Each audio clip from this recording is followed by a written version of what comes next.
오늘은 2020년 마지막 날이기 때문에 제 설교를 좀 짧게 할까 그래요. 지난 시간에 기독교 하나님이 엘로힘 하나님이시다 이런 말씀을 우리가 같이 공부했는데요. 항상 이제 지금부터 이제 제가 한 두 달 동안 집중해서 엘로힘 하나님에 대한 공부를 좀 하려고 그래요. 엘로힘. 우리 모두가 이 엘로힘 하나님을 아는데 더 집중하는 그러한 한 해가 되기를 소원하면서 성령께서 이제 그렇게 인도해 주실 거예요. 그래서 지난 시간에 우리가 공부했듯이 엘로힘 하면은요, 그게 유대 말이죠.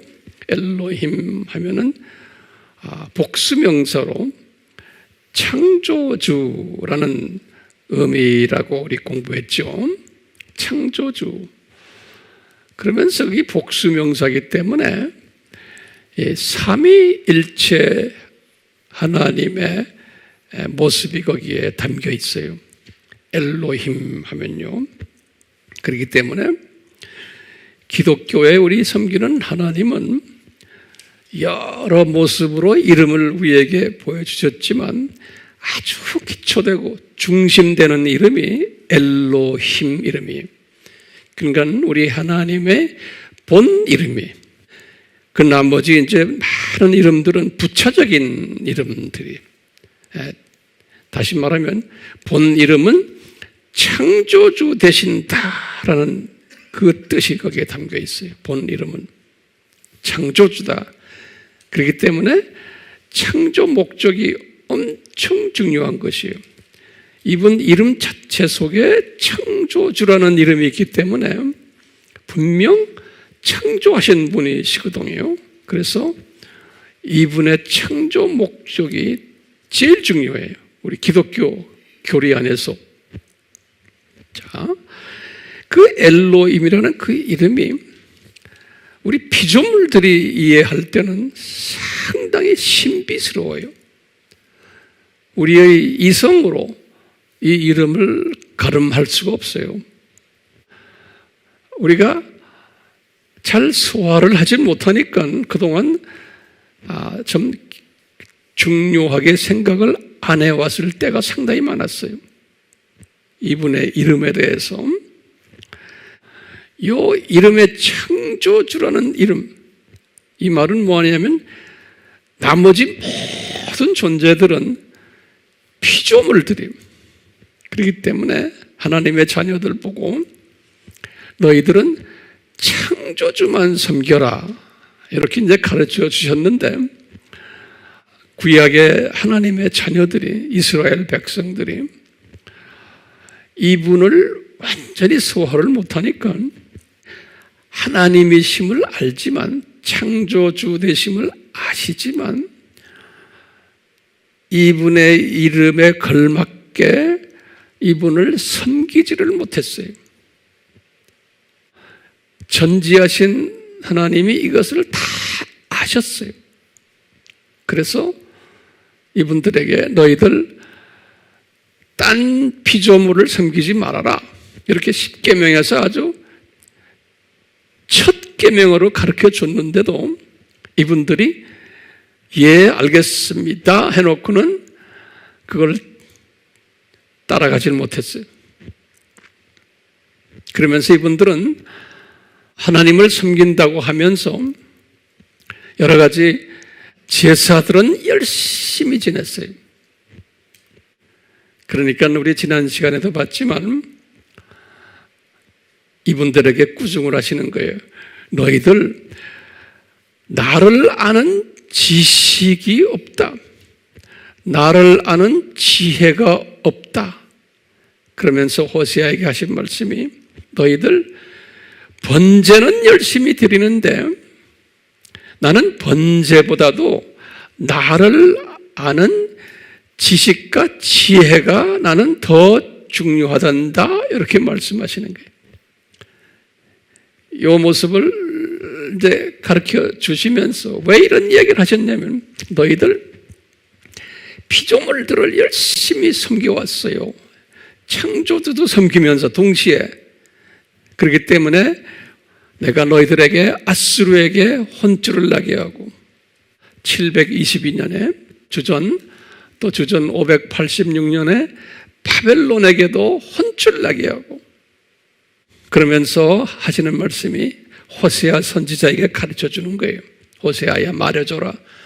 저 내 백성들이 나에 대한 지식과 지혜가 없단다.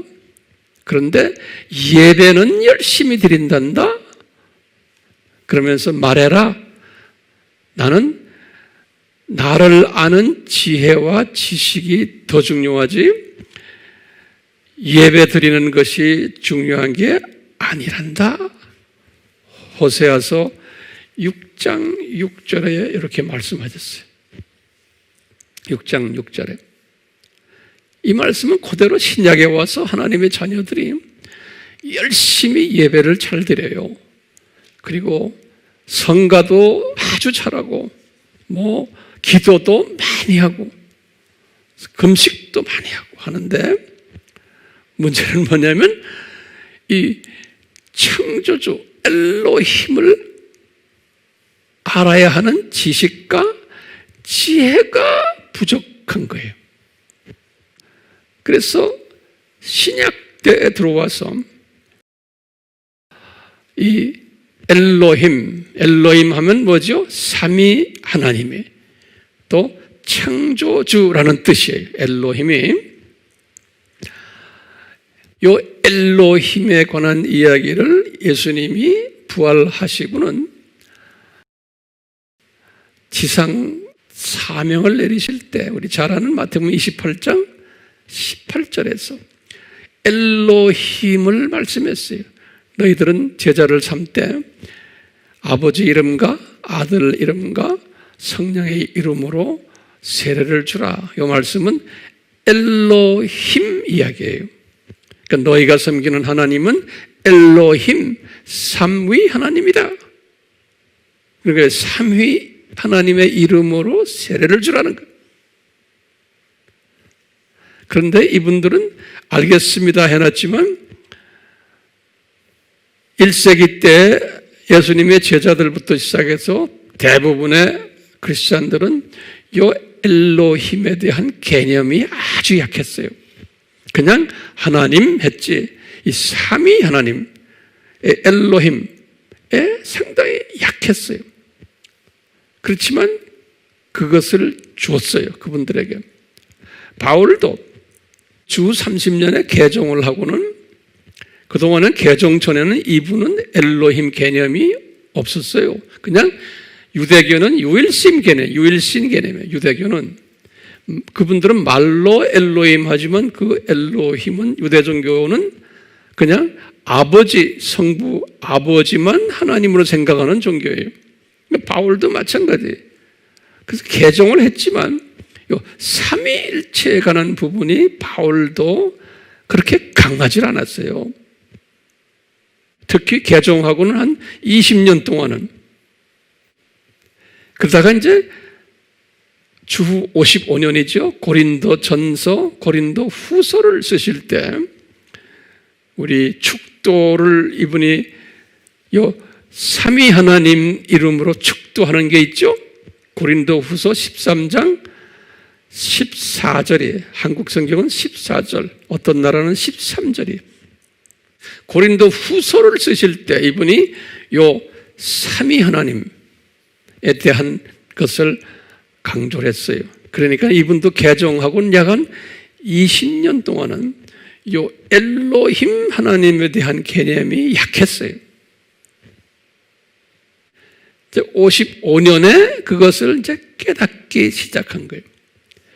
그걸 깨달았지만 바울도 그 후부터 자세히 삼위 하나님에 대한 이야기는 자세히 한 것이 그분의 그 기록에는 많지가 않아요. 그렇기 때문에 크리스천들이 혼돈스러워하는 거예요.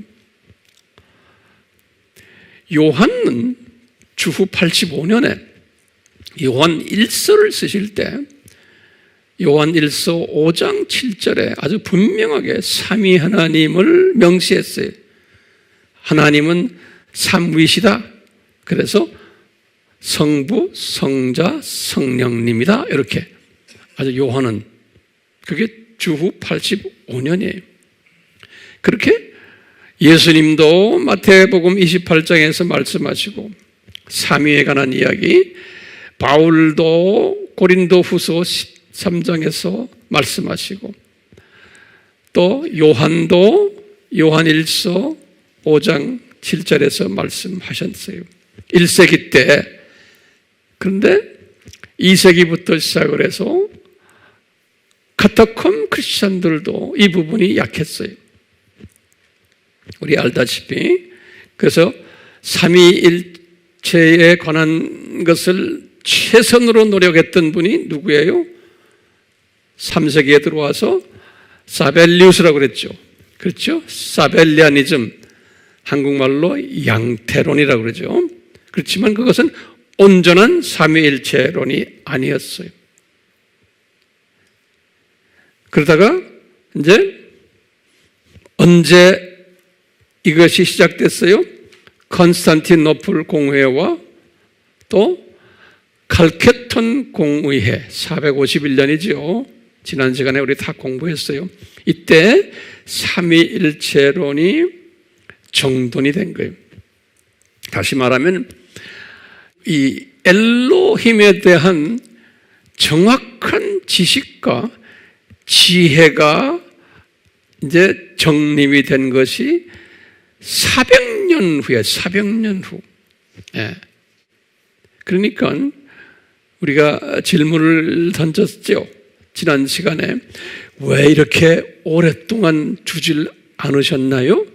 이 엄청난 엘로힘 이름을 하나님의 자녀들에게. 그러면 우리의 대답이 뭘까요? 이것은 대단히 중요하기 때문에 이것을 쉽게 주면은 하나님의 자녀들이 가볍게 생각하는 것이 피조물들의 하나의 그냥 한계성이에요. 그 다음에 쉽게 줘도 소화하기 힘든 이름이기 때문에 그러는 거예요. 예. 그렇기 때문에요, 이것을 오랜 기간을 시행착오를 겪게 하시면서 이 이름이 얼마나 중요하고 소중한 이름인 것을 가르쳐 주시는 거예요. 예, 하나님의 자녀들에게. 그래서 하나님의 자녀들이 이 엘로힘이라는 삼위 하나님 창조주라는 이름을 드디어 451년에 칼케톤 공의회에서 이제 가졌어요. 다시 말하면 정돈이 어느 정도 됐었어요. 그런데 놀랍게도 그때부터 시작을 해서 지금까지 끝없이 혼돈스럽고 어려운 기독교의 교리가 이 엘로힘 교리예요. 그래서 오늘날도 우리 크리스찬들이 이것을 잘 소화를 못해요. 오늘날도. 자, 이 엘로힘 교리를 잘 소화를 못하면요, 우리 크리스찬들에게 상당한 문제들이 생겨요. 네. 크리스찬들에게. 왜냐하면요, 요 엘로힘 교리를 제대로 알아야지만 내가 온전한 크리스찬의 삶을 살 수가 있어요. 이 엘로힘 교리를 제대로 알아야지만 성탄절이 어떤 의미가 있는지를 깊이 깨닫게 되고 넓게 깨닫게 되고 높게 깨닫게 되고 길게 깨닫게 돼요. 그리고는 우리의 세계관이 새롭게 변하게 되고 가치관이 변하게 되고 인생관이 변하게 되고 이 세상관이 변하게 돼 있어요. 이 엘로힘 교리를 제대로 알아야지만. 자, 엘로힘 교리를 어떤 부분에서 우리가 제대로 알아야 되냐면, 이제 우리가 앞으로 이제 공부를 자세히 할 거예요. 엘로힘의 독특한 속성을 알아야 돼요. 첫 번째로. 두 번째로는 엘로힘이 삼위 하나님이 동등하고 동질이고 또 동양이고 동위고 이런 부분을 제대로 알아야 돼요. 이 삼위 하나님이. 그 다음에 세 번째로는 이 엘로힘이 삼위 하나님이 창세전에 십자가의 신비를 디자인하신 것을 알아야 돼요. 이 엘로힘이 그렇게 하셨다는 것을 우리가 알아야 돼요. 네 번째로 이 엘로힘이 하늘들과 땅을 창조하신 분이라는 것 우리가 알아야 돼요. 창세기 1장 1절이죠. 우리 여기에 대해서 이제 자세히 공부해야 돼요. 또 다섯 번째로는 이 엘로힘이 창조 목적을 부여하신 분이라는 것을 알아야 돼요. 창조 목적을 부여하신 분이라는 것을 알아야 돼요. 우리가요. 그 다음에요. 이분이, 이 삼위 하나님이, 엘로힘이 창조 목적 학교를 디자인하신 분이라는 것을 또 알아야 돼요. 뿐만 아니라 일곱 번째로 이 엘로힘이 이 창조 목적 학교 구조를 디자인하신 분이라는 것도 우리가 알아야 돼요. 마지막으로 여덟 번째로는 이 엘로힘이 하나님의 자녀들을 교육을 시키는데 이 학교에서 역기능 교육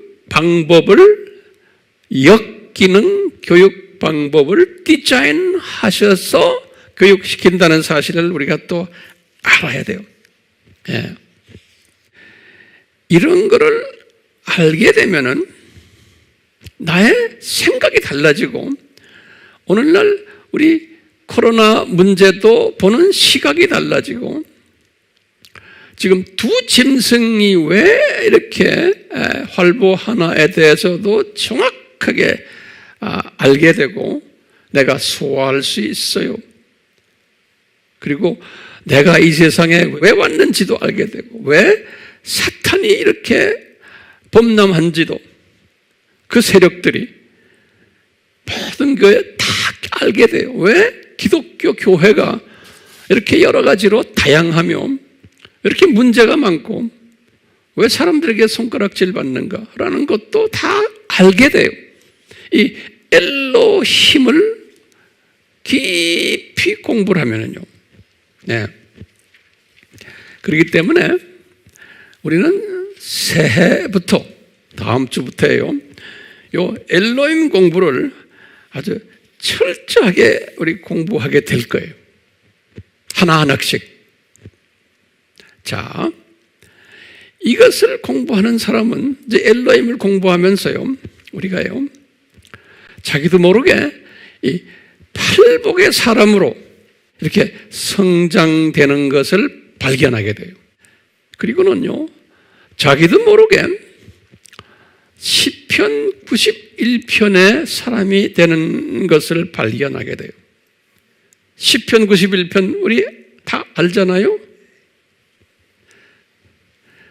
이 영성을 가지면은 지극히 높은 그곳에, 다시 말하면 삼층천 보좌로 나의 영이 올라왔다 내려왔다 하는 거예요. 이 신비를 아는 사람은 영성이 그렇게 깊어지고 높아지고 길어지고 넓어져요. 요 엘로힘이 누군가를 철저하게 공부하면요, 그뿐 아니라 이 시편 91편의 사람이 되면은 그 시편 91편을 쓴 분이 벌써 이것을 가졌기 때문에 그런 거예요. 그렇기 때문에 이런 사람은 분명히 말했죠. 이런 코비드-19이 와도 앞으로 더 어려운 일들이 와도 이런 사람은 예수님이 천사들을 보내서 우리를 요새화시키시고 보호천사들을 피난처로 만드시고 방패가 되게 하시고 사냥꾼의 올무에서 우리를 항상 건져주시는 거예요. 그뿐 아니라 우리가 기도할 때마다 기도 응답이 착착 일어나고, 그리고는 분명히 그랬어요. 마지막 절에 보면 이런 사람은 예수 그리스도가 필요하기 때문에, 특히 마지막 때 예수 그리스도가 필요한 사람이기 때문에 장수의 복을 주신다 그랬어요. 장수의 복을. 세상 사람들도 장수하지만 크리스천들 중에서 이런 사람은 특별히 장수하면서 그냥 장수하는 게 아니에요. 몸이 건강하면서 주님 일을 열심히 하는 어른이 되는 거예요. 그냥 장수가 아니에요.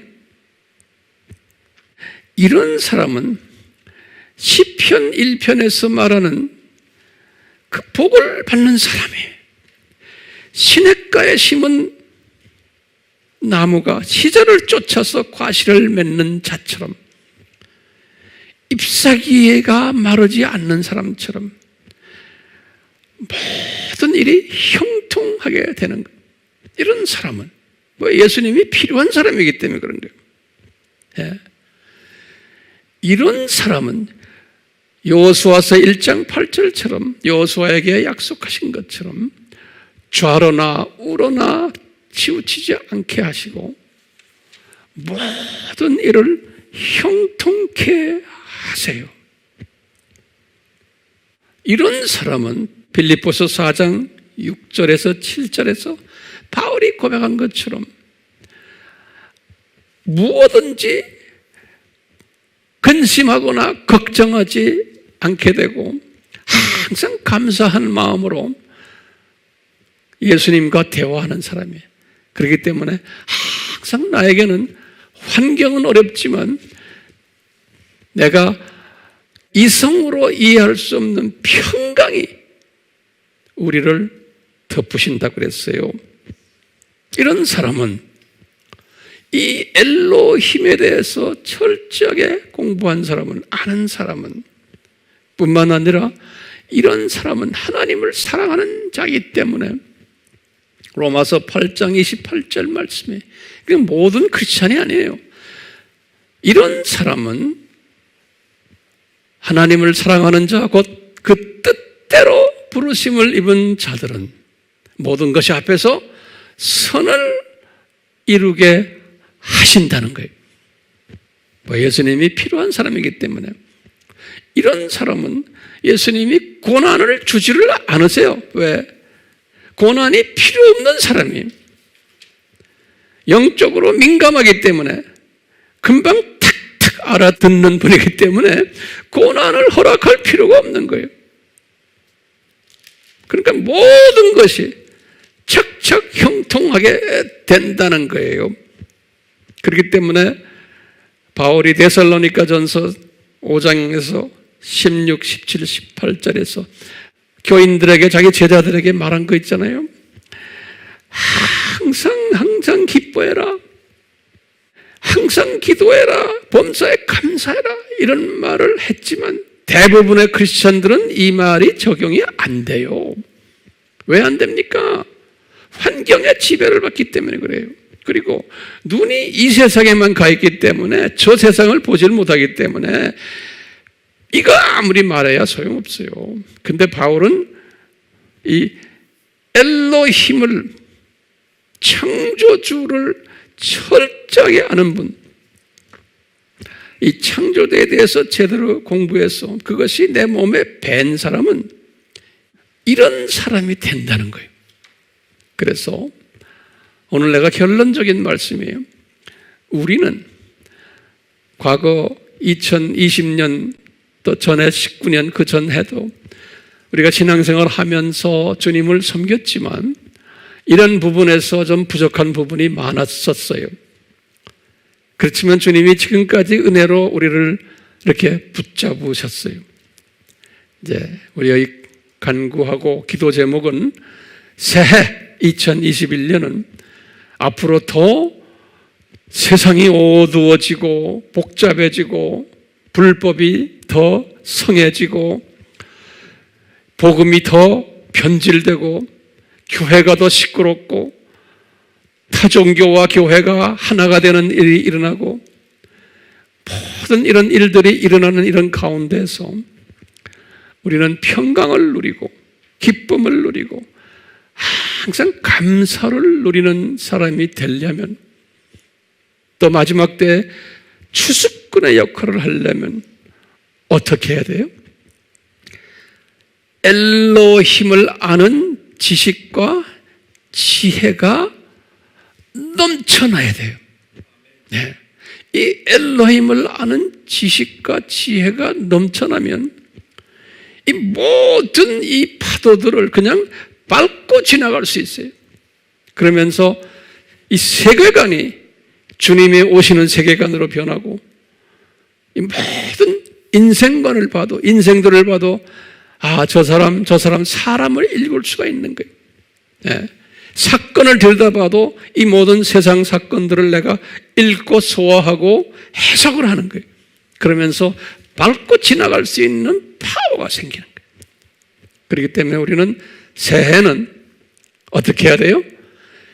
엘로힘 공부를 아주 철저하게 제대로 한번 합시다.